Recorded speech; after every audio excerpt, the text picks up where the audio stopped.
Recently, there's been a lot of talk about screening for breast cancer and prostate cancer, particularly in the US. And this came about because recommendations in the US changed. Breast cancer screening in the US used to be recommended from age 40, and there used to be routine screening recommended for men for prostate cancer.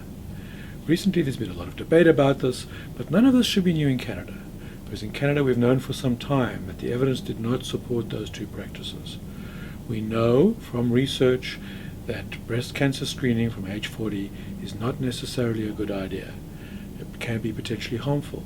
And we also know that the Canadian recommendations for prostate cancer have been different, and that physicians have been advised not necessarily to screen at-risk men, but to advise men to discuss it and consider the pros and cons of screening before making a decision.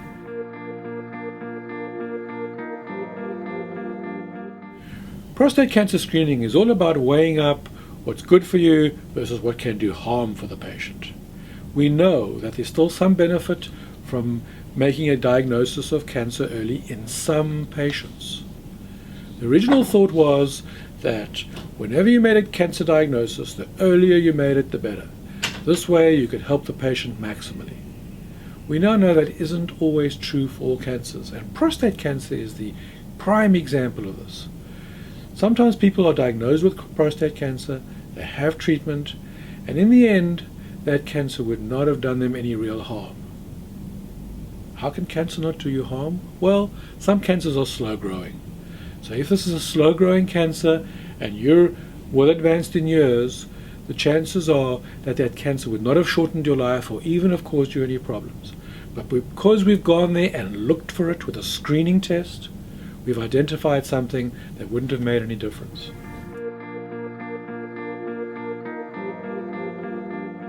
So when they study big groups of men and they compare those who've had screening versus those that haven't, the studies show that doing the screening does not save lives. In contrast, the harms of treating prostate cancer are almost universal. So we know that almost all men, really almost all men, who undergo treatment for prostate cancer will have significant side effects in terms of bladder and erectile dysfunction.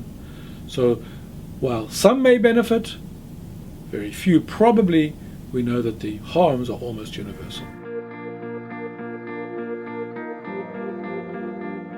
Early on in the disease, at a time when we would find a potential cancer through screening, it's too early to tell whether that cancer is in fact a cancer that's aggressive and growing quickly, or a non-aggressive cancer. So we're stuck with the situation. What do we do? Do you get treatment for a cancer that may not cause you any harm?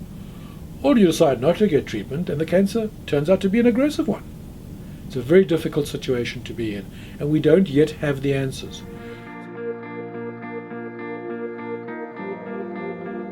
Does this mean that we shouldn't be screening anymore, that routine screening isn't there? No. It means that we need to think about what we're going to do and apply these tests in a more thoughtful way.